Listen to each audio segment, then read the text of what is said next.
દૂતો આવ્યા, એમને જોઈને પ્રસન્ન થઈ ગયા. બોલો ક્યાં ખબર લાય હો? બંને ચૂપ. બોલે કોણ? માથાકૂટની બીક છે કે બોલો ક્યાં ખબર લાય હો? कि हे देवेंद्र, वहां कोई अब इंद्र याग नहीं होगा. इंद्र हस्या. શું મસ્કરી કરે છે કે ના, હું સાચું કહું છું. હવે કોઈ ઇન્દ્ર યાગ કરવાનું નથી. ભગવાન શ્રી કૃષ્ણે બધા જ વ્રજવાસીઓને ગોવર્ધન પૂજન કરવાની આજ્ઞા આપી અને બધા વ્રજવાસીઓએ કૃષ્ણની વાત માની છે. ઇન્દ્રનું પૂજન બંધ કરી અને ગોવર્ધન પૂજન પ્રારંભ કર્યું છે. ઇન્દ્રસ્તદાત્મનઃ પૂજામ વિજ્ઞાય વિહતામ નૃપ. આ નૃપ શબ્દ ઉપર શુકદેવજીએ ભાર આપ્યો. જ્યારે ઇન્દ્રની પૂજા બંધ થઈ, ઇન્દ્ર કોપિત થયો, ગુસ્સામાં આવ્યો. હે નૃપ, તમે જાણો છો, હે રાજન, હે પરીક્ષિત, તમે જાણો છો તમારી પણ આવી જ દશા હતી. જ્યારે તમે ઋષિના આશ્રમમાં ગયા અને ઋષિ ઊભા થઈને આપને જલપાન ન કરાવ્યા તો આપે એના કંઠમાં આપને એટલું બધું ખોટું લાગી ગયું કે આપે એના કંઠમાં સર્પ નાખી દીધો. શું ફળ મળ્યો? આજે તમે અહીંયા બેઠા છો. હે પરીક્ષિત, આ ફળ મળ્યો તમને. ક્રોધ કોઈના કામનો નથી અને ઘમંડ તો જરાય નહીં.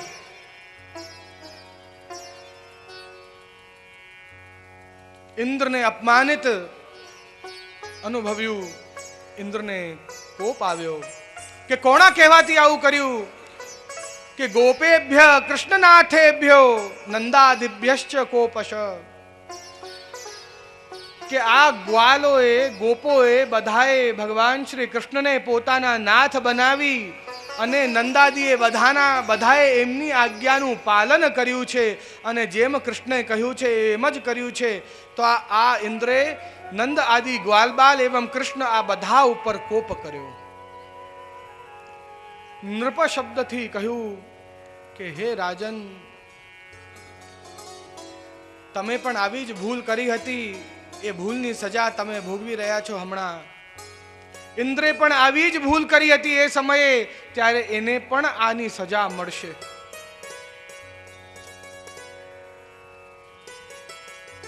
જેને જેને ભગવાનને ભૂલીને, કાં તો ભગવાન પર કોપ કરીને, કાં તો ભગવાનને અસમર્થ ગણીને અને એમનો અનાદર કર્યો છે, એને ચોક્કસ ક્યારેક ને ક્યારેક એની સજા મળી છે. શ્રીમદ વલ્લભાચાર્યજી ની સામે એક વૈષ્ણવ બેઠા હતા. વૈષ્ણવે પ્રશ્ન કર્યો, કૃપાનાથ, એક જીવ, એક માણસ જ્યારે જીવન જીવે ત્યારે પાપ કરે અને પુણ્ય કરે. જ્યારે એ પુણ્ય એના પાપ કરતા વધારે હોય ત્યારે એને સ્વર્ગની પ્રાપ્તિ થાય. 7 પ્રકારના સ્વર્ગ લોક બતાયા. ભૂ ભુવ સ્વ મહ જન તપ ને સત્યમ. આ 7 સ્વર્ગ લોક બતાયા. ગાયત્રી મંત્રમાં બોલો છો ને, ઓમ ભૂર ભુવ સ્વ તત્સવિતુર્વરેણ્યમ. ભૂ ભુવ સ્વ મહ જન તપ ને સત્યમ. આ 7 સ્વર્ગ લોક બતાવ્યા.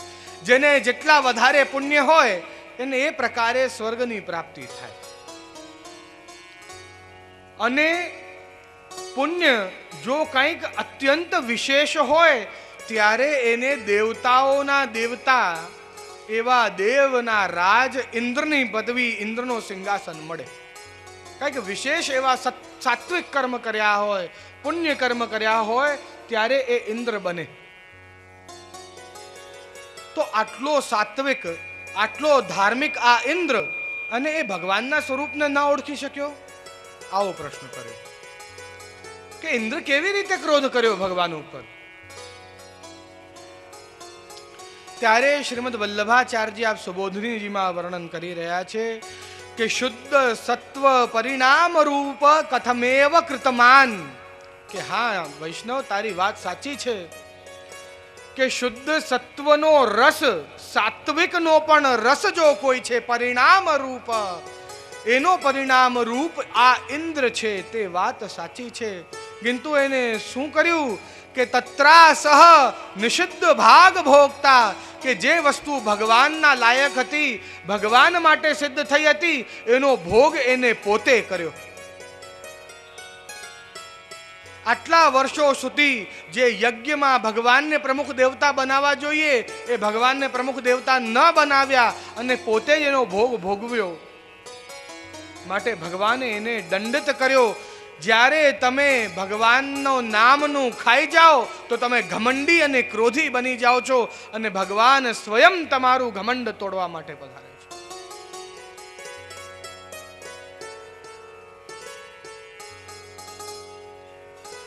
કે જે વસ્તુ ભગવાન લાયક છે, સૂર્ય દેવતાએ સત્રજીતને શ્યામંતક મણિ આપી.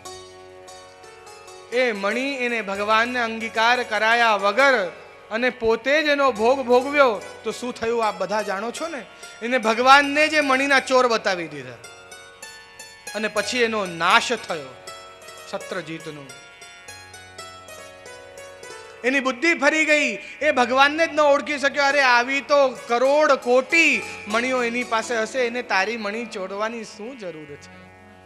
କିନ୍ତୁ એની બુદ્ધિ ફરી ગઈ. તમારી બુદ્ધિ તે કુપિત કલુષ થઈ જાય, તમે પતિત બનો, પાપી બની જાઓ છો. જ્યારે તમે ભગવાનને ભૂલી જાઓ છો, જ્યારે તમે નિષિદ્ધ ભાગના ભોગતા બનો છો. એ જે અન્ન તમારા પેટમાં જાય ત્યારે તમારી બુદ્ધિ નષ્ટ કરી નાખે છે. ઇન્દ્રની પણ બુદ્ધિ નષ્ટ થઈ ગઈ. ભગવાનના માટે અપશબ્દો બોલી રહ્યો છે ઇન્દ્ર. ગાર કોણ આપે ભગવાનને? કે કોઈને પણ? તમને ગાર કોણ આપી શકે? બે જ પ્રકારના માણસ તમને ગાર આપી શકે. એક જે તમારો ઘનિષ્ઠ મિત્ર હોય ને તમને અતિ પ્રેમ કરતો હોય એ, અને એક જે અત્યંત મૂર્ખ હોય ને તમારા સ્વરૂપને જાણતો જ ના હોય કે તમે કોણ છો ને તમારો શત્રુ બને. આ બે પ્રકારના માણસ જ તમને ગાર આપી શકે. એક અત્યંત પ્રેમથી, કાં તો મૂર્ખ બની ક્રોધમાં, અજ્ઞાનતામાં. અને ઇન્દ્ર એના અંદર ક્રોધમાં, અજ્ઞાનતામાં, મૂર્ખ બનીને અને ભગવાનને ગાર આપી રહ્યો છે. પ્રભુ એમનું સ્વરૂપ નિર્દોષ છે.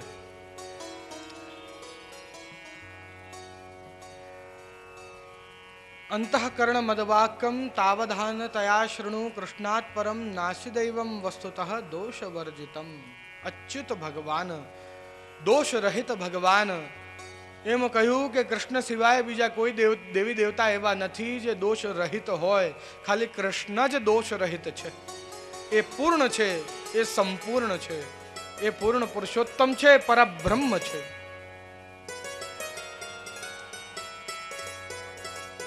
કિંતુ આ ઇન્દ્રે ભગવાનની અંદર 6 દોષ જોયા અને 6 પ્રકારની ગાર આપી. વાચાલમ બાલિશમ સ્તબ્ધમજ્ઞમ પંડિત માનિનમ કૃષ્ણમ મર્ત્યમુપાશ્રિત્ય ગોપા મે ચક્રુર પ્રિયમ. આમ 6 પ્રકારની ગાર, ભગવાનના 6 ગુણ. એમાં ઇન્દ્રે ભગવાનના 6 અવગુણ બતાવ્યા. વાચાલમ કહ્યું. વાચાલમ કહેવાથી બહુ વધારે બોલે છે. તારા અંદર વૈરાગ્યનો અભાવ છે. બોલ્યા જ કરે છે, તારા અંદર વૈરાગ્ય નથી, બળ બોલો છે. બાલિશમ અશક્ત છે, બલ રહિત છે, તારા અંદર વીર્યનો અભાવ છે. સ્તબ્ધમ કે અનમ્ર છે, અવિવેકી છે, તારા અંદર યશનો અભાવ છે. કેમ અવિવેકીને યશનો અભાવ કયો? જે જીવ અવિવેકી હોય ને એનો અપયશ થાય. અને જે જીવ વિવેકી હોય, જે નમે તે સૌને ગમે. જે વિવેકી હોય એનો હંમેશ યશ થાય, એની સુગંધ આખા જગતમાં પ્રસરાય, એનો યશ થાય છે. જો તમે અવિવેકી થયા, કટુ વાક્યો બોલ્યા અને એક જ મિનિટમાં અરે બેકાર માણસ છે, જવા દો, એની જોડે વાત નહીં કરવાની, કોઈ કામનો નથી, એવા ઓર્ડરો છોડે છે કે જેમ પોતાને માલિક સમજતો હોય. વૈષ્ણવતા જ ભૂલી ગયો છે, દાસત્વ ભૂલી ગયા છો, પોતાનો ધર્મ ભૂલી ગયા છે. અને જે અવિવેકી છે, અસભ્ય છે, એનું આ જગતમાં અપયશ જ થાય. પછી યશ માટે ગમે તેટલા મોટા મોટા કાર્ય કરતો હોય, પણ એના પીઠ પાછળ તો લોકો બોલતા હોય જવા દો, આ શો ઓફ કરે છે ખોટું. બધી બતાવવાની વાતો છે, એના અંદર જરાય ભાવ નથી કોઈની માટે. યશ બટોરવાના ચક્કરમાં છે.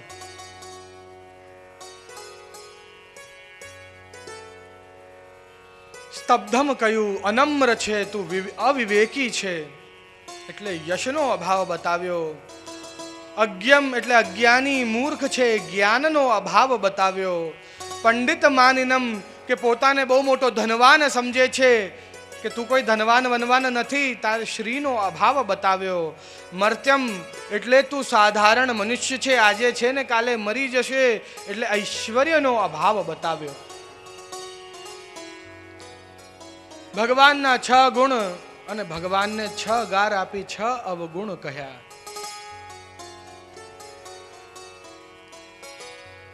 એવા ભગવાન શ્રી કૃષ્ણ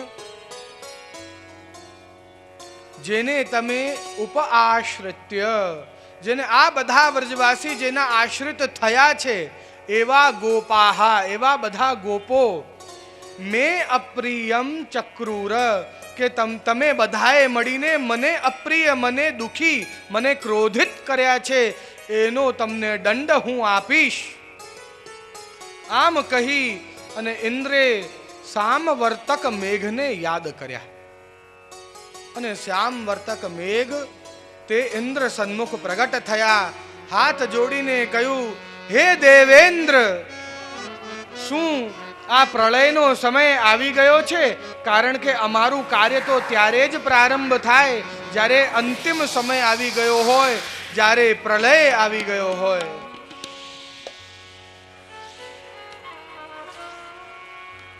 हे श्यामवर्तक मेघ, मेरा आदेश है इस व्रज को डुबा दो, इस व्रज पर इतनी वर्षा करो, इतनी वर्षा करो कि इस व्रज का नामो निशान मिट जाए, हर एक जीव, वृक्ष, व्रजवासी सब डूब जाएं, सब खत्म हो जाएं, कोई याद भी न रख पाए कि इस भूतल पर कभी व्रज था. સામવર્તક મેઘ સર્વપ્રથમ વાયુદેવ આદિ બધાઓને લઈને અને વ્રજ તરફ પ્રયાણ કર્યો. સર્વપ્રથમ વાયુ આવ્યા ને વાદળોને લઈને વહાવા લાગ્યા. ધીરે ધીરે વાયુ તે તૂફાનમાં, ચક્રવાતમાં પરિવર્તિત થઈ ગયા. બધા જ વ્રજવાસીઓ અહીંથી ત્યાં દોડવા લાગ્યા. બધે હાહાકાર થવા લાગ્યો. વિચાર કરે છે આ શું થઈ રહ્યું છે? ગામના વડીલોને ખ્યાલ આવી ગયો કે આ ઇન્દ્ર કોપિત થઈ રહ્યો છે.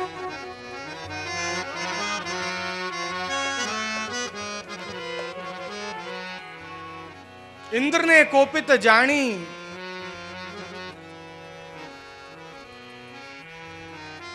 એક પણ વ્રજવાસી ઇન્દ્ર પાસે ગયા નહીં.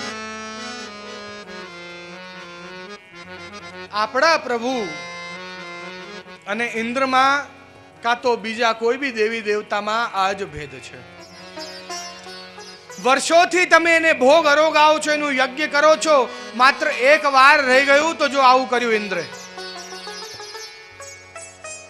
અને અહીંયા માત્ર એક વાર ગિરિરાજજીને ભોગ રોગ આવ્યો છે અને આગળ તમે જોશો કે કેવી રક્ષા કરી છે પ્રભુએ.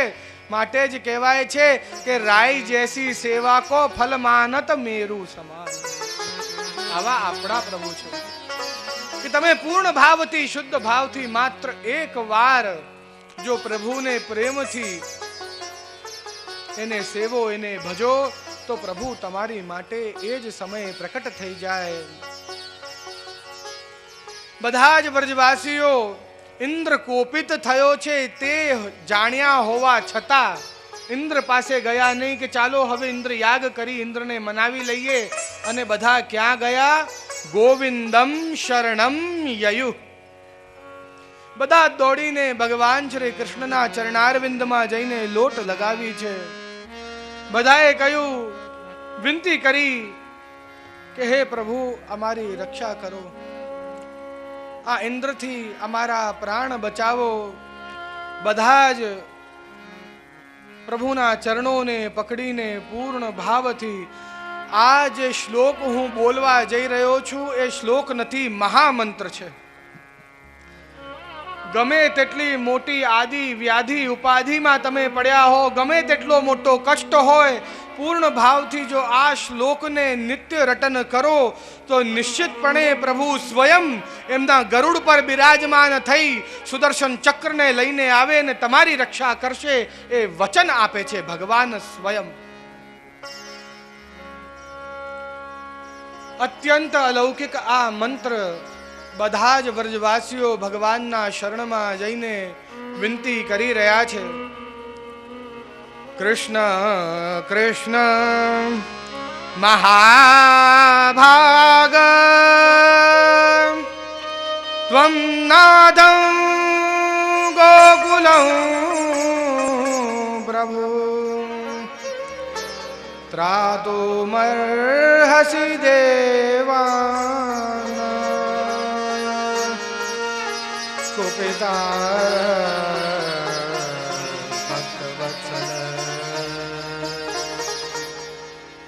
હે ભક્તવત્સલ, તમે ગોકુલના નાથ છો, અમે તમને નાથ માન્યા, આપ સ્વામી છો, અમે આપના દાસ છીએ, હવે શરણાગતિ અપનાવી.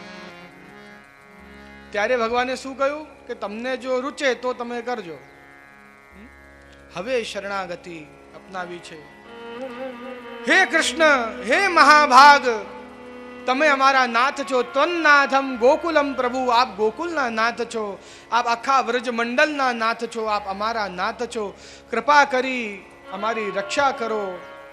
હે ભક્તવત્સલ, અમે આપના શરણમાં છીએ. આશ્રય એટલે શું?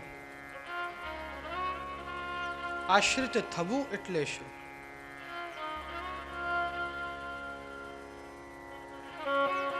એક નાના વાક્યમાં સમજવું હોય, एकदम सिंपली आपने हूं समझाओ कि जब तक आप अस्थिर हो तब तक भगवान स्थिर है, और जब आप स्थिर हो जाओगे तब भगवान अस्थिर हो जाएगा. आने ज आश्रय कहेवाय. आप अस्थिर छो એટલે મંદિરમાં તુલસીજી હાથમાં લઈ ઠાકોરજી સન્મુખ, હે કૃષ્ણ હું તારો છું. ઓફિસે જતા જતા માર્ગમાં બીજો મંદિર આવશે, કોઈ બીજા દેવીનો, હે દેવી હું તારો છું. પછી થોડાક આગળ કોઈ બીજા દેવ આવશે, આજે શનિવાર છો, હે દેવ હું તારો જ છું. जो सबका है वो मेरा नहीं, और जो मेरा है वो और किसी का नहीं. मदन्यते न जानंती नाहम तेभ्यो मनागपी. एम भगवान गीता में कहे छे कि जो मेरा भक्त है वो मेरे अलावा और किसी को नहीं जानता. मदन्यते न जानंती, और किसी को नहीं जानता वो. और ऐसा जो मेरा भक्त है, नाहम तेभ्यो मनागपी, ऐसे भक्त के अलावा मैं किसी को नहीं जानता. ભગવાન સ્પષ્ટ કહી રહ્યા છે કે હું મારા ભક્ત સિવાય બીજા કોઈને ઓળખતો નથી. મારા ભક્તની જવાબદારી મારી. जो सबका है वो मेरा नहीं, और जो मेरा है वो किसी का नहीं, वो सिर्फ मेरा है. એને આશ્રય કહેવાય. અહીંયા એમને ખબર છે કે ઇન્દ્ર કોપિત થયો છે, તોય ઇન્દ્રને મનાવા ગયા નથી. હવે એકવાર કૃષ્ણનો આશ્રય સ્થાન ધારણ કર્યો છે. હવે અમે સદા સર્વદા કૃષ્ણના, અને દોડીને ગોવિંદમ શરણમ યયુ, ગોવિંદના શરણમાં જ ગયા છે. ભગવાન શ્રી કૃષ્ણ એમને આશ્રયમાં લીધા. શરણાગત સંરક્ષા સર્વભાવેન સર્વથા કૌંતેય પ્રતિજાનીહિ ન મે ભક્તઃ પ્રણિષ્યતિ. હે કૌંતેય, હે અર્જુન, હે કુંતીના પુત્ર, હું પ્રણિષ્યતિ, હું પ્રણ લઉં છું, હું વચન આપું છું. ભગવાને વચન આપ્યો છે. ગીતામાં ભગવાન સ્વયં કહે છે કે શરણાગત સંરક્ષા, કે મારી શરણમાં જે આવે છે, હે કૃષ્ણ હું તારો છું, હું તારો દાસ છું. પંચાક્ષર મંત્રમાં બોલો છો, પણ શું મનથી અપનાવો છો ખરા એની શરણાગતિ? જો મનથી અપનાવી હોત તો ચોક્કસ પ્રભુ રક્ષા માટે બિરાજ્યા જ છે. શરણાગતિ સંરક્ષા સર્વભાવેન સર્વથા, કેવી પણ પરિસ્થિતિમાં, કેવા પણ અવસ્થાની અંદર, જો એ કોઈ સંગ્રામે ચ પ્રપન્નામ, એ કોઈ યુદ્ધમાં હોય, સંગ્રામમાં હોય, કોઈ બહુ મોટા તકલીફમાં પડ્યો હોય, એને બહુ મોટી બીમારી હોય, એને કષ્ટ હોય, ગમે તેવા સમયે જો એ હૃદયથી તવાસમી તચ યદો વદેત, એ જરા એક વાર વદે એટલે બોલે. શું બોલે? હે કૃષ્ણ હું તારો છું, તવાસમી. એક વાર પૂર્ણ ભાવથી, પૂર્ણ હૃદયથી, હે કૃષ્ણ ભાવથી, પૂર્ણ હૃદયથી, હે કૃષ્ણ હું તારો છું. જો આમ બોલે, ગમે તેવી પરિસ્થિતિમાં એ હોય, અભયમ સર્વભૂતેભ્યો, હું બધાને અભય કરી નાખું છું, અને હું પોતે એની રક્ષા માટે દોડતો આવી જાઉં છું, એવું હું પ્રણ આપું છું. આજે અર્જુન, બધા જ જીવોની રક્ષા કરું છું. ભગવાન સ્વયં બોલ્યા છે ગીતાની અંદર. આ બધાના હૃદયના ઉદ્ગાર સાંભળી ભગવાનથી રહેવાયું નહીં. બહુ જૂનો એક વાર્તા નું ખૂબ જ સુંદર ઉદાહરણ આપને સંભળાવી રહ્યો છું.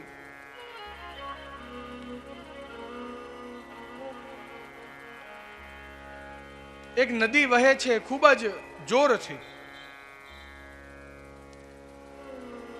એમાં ખૂબ જ પ્રેમથી પેલી માછલી વહે છે.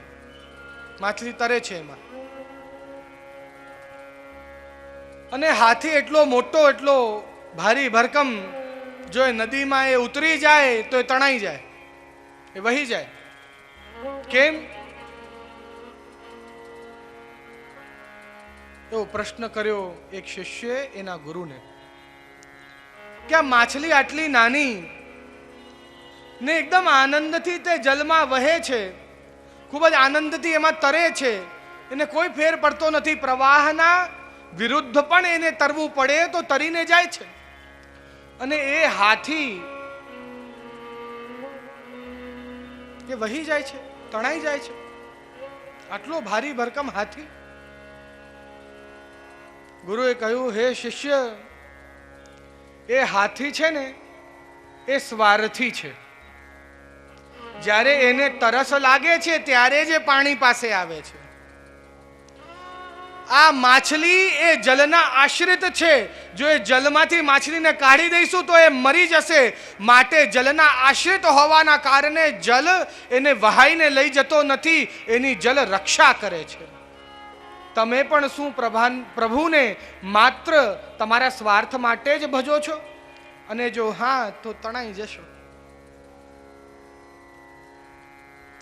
અને જો નહીં, સદા સર્વદા સુખમાં દુઃખમાં ગમે તેવી પરિસ્થિતિ આવે, જો તમે પ્રભુને યાદ રાખશો તો પ્રભુ પણ તમને સદા સર્વદા યાદ રાખશે. ભલે તમે નાનકડી માછલીના જેમ હો, પર આ ભવ સાગર તરી જશો.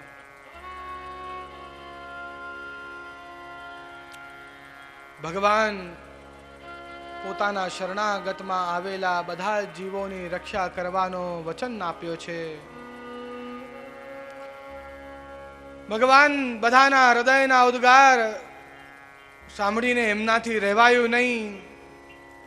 શ્રી ગિરિરાજની તરેટીમાં આવ્યા, શ્રી ગિરિરાજજી સમીપ આવ્યા. આજે તમને હું જણાવીશ કે શ્રી ગોકુલનાથજીનો જમણો શ્રીહસ્ત ઊંચો શું કામ છે. શ્રીનાથજીનો તો ડાબો શ્રીહસ્ત ઊંચો છે, તો એ શ્રી ગોકુલનાથજીની લીલા, શ્રી ગિરિરાજજીની લીલા છે, ગોવર્ધન લીલા છે, તે છતાંય એમનો જમણો શ્રીહસ્ત ઊંચો કેમ? ગિરિરાજજીની સમીપ આવ્યા, જમણા શ્રીહસ્તથી ગિરિરાજજી ઉચક્યા, ઉછાડીને અને ડાબા શ્રેયસ્તના ટચલી આંગળીના નખ ઉપર પધરાવી લીધા. માટે ગોકુલનાથજીનો જમણો શ્રેયસ્ત ઊંચો છે. બધાને જ કહ્યું કે તમે આ ગિરિરાજજીની નીચે આવી જાઓ. બે શ્રેયસ્તમાં આમ વેણું ધારણ કરી છે, એક શ્રેયસ્તમાં આમ શંખ ધર્યો છે અને એક શ્રેયસ્તથી ગોવર્ધન ધારણ કર્યું છે. એવા અલૌકિક સ્વરૂપનું કંઈક વર્ણન કરી ના શકે એવા પ્રભુને એકવાર જોરથી બોલો શ્રી ગોવર્ધન નાથ કી જય, શ્રી ગિરિરાજ ધારણ કી જય. બધાને એ જે નીચે ખાડો પડ્યો છે ગોવર્ધન ઉચકવાથી, એના અંદર બધા જ ગાયોને, પશુઓને, પક્ષીઓને, વ્રજવાસીઓને, ગોપિકાઓને બધાને ગિરિરાજજીની નીચે લીધા. ઇત્યુત્વૈકેન હસ્તેન કૃત્વા ગોવર્ધનાચલમ દધાર લીલયા કૃષ્ણશ્છત્રાકમિવ બાલકઃ. જેમ એક નાનો બાળક એક કમલના પુષ્પને લઈને આમ ઉછાડીને એની જોડે આમ રમતો હોય ને, આવી રીતે છત્ર એક પુષ્પની જેમ ગિરિરાજજીને આમ ઉપાડ્યા, આમ ઉછાડ્યા, આમ ધારણ કરી લીધા. એવો સુંદર સ્વરૂપ પ્રભુનું. બધા જ વ્રજવાસીઓની વિનંતીને સ્વીકારી એમને ગોવર્ધન પર્વતને ધારણ કર્યો.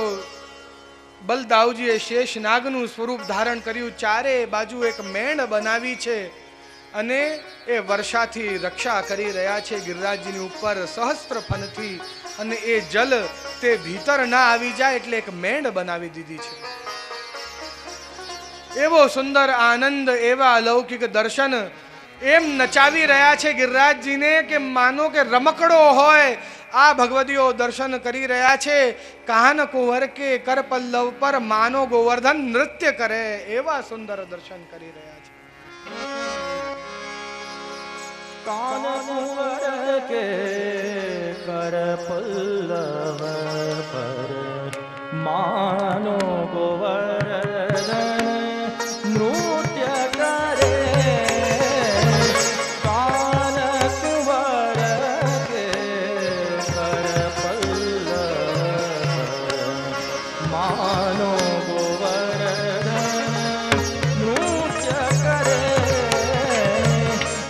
જો જો તાન ઉઠત મુરલી મેં ત્યો ત્યો લાલન આદર ધરે. કાન કુંવર કે કર પલ્લવ માનો ગોવર્ધન નૃત્ય કરે.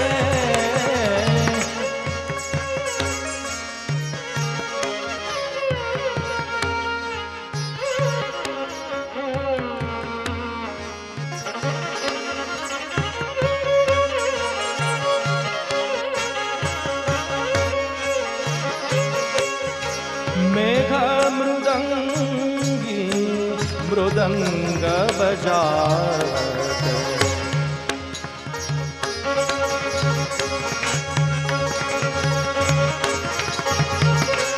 મેઘ મૃદંગી મૃદંગ બજાવત. કામિની દમક માનો દીપ ઝરે. ગ્વાલ તાલ દેની કે ગાવે. ગ્વાલ તાલ દેની કે ગાવે.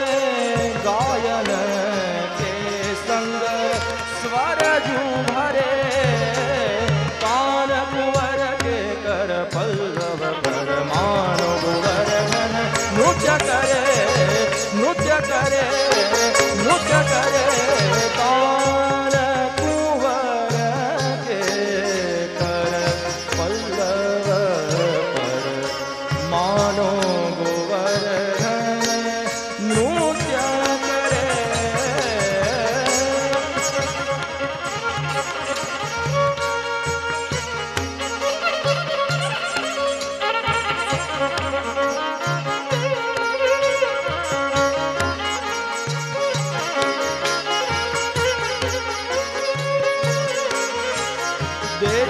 देतयशीष सकल गोपीजन देतयशीष सकल गोपीजन वर्षा